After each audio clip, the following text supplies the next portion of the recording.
Bonjour à toutes et tous. Je viens vous raconter l'histoire de Terre de Couleur. Vous êtes nombreuses, nouvelles adhérents, nouveaux à nous suivre, et donc sans connaître peut-être le début de cette fabuleuse story, comme on dit. Voilà, même s'il ne faut pas parler trop anglais. Voilà, 2003, avec trois amis, nous créons Terre de Couleur. Mais pourquoi? Comment se fait-il que nous ayons créé Terre au pluriel, de couleur au pluriel?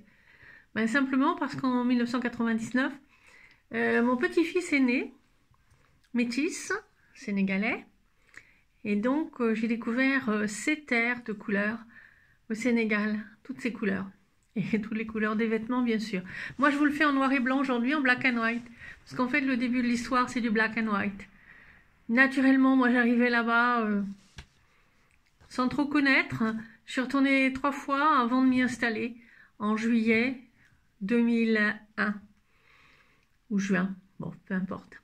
Au bout d'un moment, j'ai rencontré bien sûr des artisans, j'ai rencontré tous les Sénégalais qui habitaient tout autour de ce village qui s'appelle La Somone.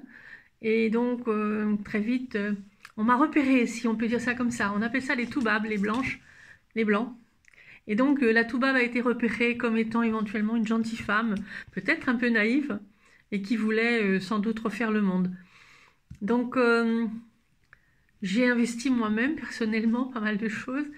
Et pour comprendre très vite, quand je suis rentrée, qu'il était nécessaire de créer une association pour, bon, d'abord pour protéger mes finances, mes arrières, si on peut dire ça comme ça, parce que c'est un peu donne-donne quand même au Sénégal. Hein, donne-donne, qu'est-ce que tu m'amènes, qu'est-ce que tu me donnes. Bon, donc en fait, les rencontres avec un directeur d'école, avec des gens comme ça, m'ont fait comprendre bien sûr qu'il y avait fort à faire justement au niveau de l'éducation, ou du moins pas de leur éducation, mais de les aider pour que la scolarisation soit peut-être plus facile. Et donc, nous avons mis en place avec Terre de Couleur, durant ces années, donc de 2003 jusqu'en 2009, pendant 6 ans, des partenariats avec des écoles, des villages, dans lesquels le village, sous la forme qu'il pouvait, et des fois très peu, nous amenait des choses que nous ramenions en France. Enfin, quand ils nous les amenaient, je veux dire qu'ils nous... Enfin, nous essayons avec eux de créer des choses, que ce soit donc avec les tissus, les sacs, que ce soit les coquillages, que ce soit quoi d'autre encore, je ne sais plus, et des pochettes. Et donc on ramenait des tas de choses qu'on vendait ici, et avec un partenariat aussi local avec l'école Anita Conti, qui s'appelait pas comme ça à l'époque. On a créé donc des petites manifestations, tout ça trop petit, très petit peut-être. Donc on a suivi 3 villages pendant 3 ans chacune, à cheval. Donc le premier, bien, ça a été justement l'école de Ngaparou Somone, qui était donc un collège, à l'époque c'était jusqu'à la 4e, maintenant c'est devenu très grand. Et après ça, il y a eu aussi le village de, ça y est, Popemguine Serrer, avec bien sûr, comme d'habitude dans le domaine des partenariats avec l'Afrique ou avec d'autres pays, des gens ici, donc de la diaspora, nous mettaient en contact avec leurs villages locaux, non pas pour un avantage personnel, mais pour l'avantage justement de leur communauté, on va dire ça comme ça.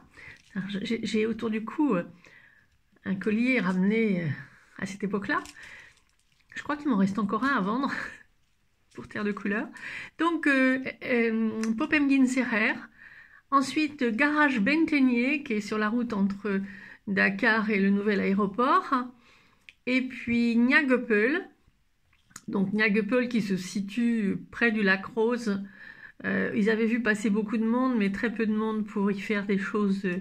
Je parle bien de Niaguepeul, qui est donc en arrière. Et puis vers les dunes.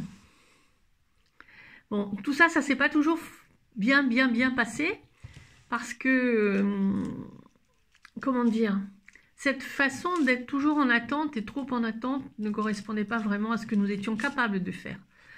Et puis il y a eu aussi une action donc à Foundiougne, avec aussi quelqu'un qui était à Lorient. On a aidé pour Là, cette fois-ci, c'était dans le sport, terrain de basket. Et les autres, c'était les écoles. On amenait donc des fournitures ou on les achetait sur place. Au début, on a amené des fournitures. Très vite, on s'est fait rappeler à l'ordre ici par une responsable du CRISLA qui avait tout à fait raison. Donc ensuite, c'est avec de l'argent que nous partions là-bas. Alors quand je dis nous, c'est un petit peu vague. C'est vrai que j'étais celle qui voyageait. Non pas pour ma famille spécialement, mais parce que j'avais découvert là-bas que cette vie sénégalaise me parlait beaucoup. Et donc, je m'y suis installée. Je m'y suis installée au mauvais moment, puisqu'il y a eu un 11 septembre 2001, tout le monde s'en souvient, et à la suite de ça, les touristes ne sont plus venus. Donc 2001-2002 a été très difficile, c'est là que j'ai décidé de rentrer, parce que c'était pas possible. Il m'est arrivé aussi de ne rien avoir pour manger, parce que quand on ne fait pas d'activité, puisque bon, avec les artisans, je leur achetais des tissus, j'achetais des tissus. À cette époque-là, c'était, je dis bien, à titre personnel. Enfin bon, passons. Après, ça a changé, mais l'association a été beaucoup plus prudente que moi personnellement, bien sûr, comme toute association. Quand on ne pouvait plus, on disait non. C'est ce qui s'est passé donc en 2009, avec la fin donc des actions diverses. La dernière ayant été, à mon avis, très petite, mais on ne pouvait pas faire mieux. Nos budgets étaient très faibles à l'époque. Quand ils arrivaient à 1500 € l'an, c'était beaucoup. Vous allez voir dans les vidéos suivantes que ça a beaucoup changé. Voilà, donc des partenaires sur place, je ne vous les nommerai pas parce que de toute façon, on ne les retrouvera pas. Qui sait, mais bon, ça ne sert à rien.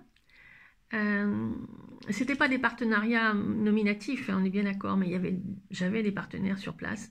Quand je dis j'ai, encore une fois, j'étais celle qui voyageait.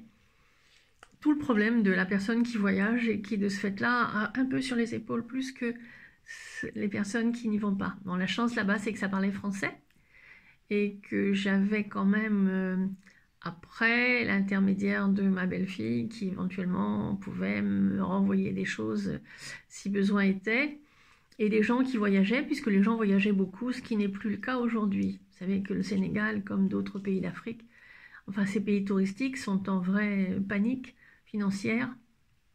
Je parle bien sûr des artisans, je ne parle pas de la haute. Je parle de ceux qui fonctionnaient avec le tourisme et qui sont donc en souffrance. Voilà la première partie donc de la naissance de Terre de Couleur jusqu'en 2009-2010 et vous verrez la suite dans un prochain numéro, si je peux dire ça comme ça. N'hésitez pas à poser des questions si besoin et de retourner sur le blog. Il y a beaucoup de choses du début qui sont bien nommées, bien agrémentées de photos et de textes. À tout bientôt. Comme on dit au Sénégal, je ne sais même plus. Au revoir.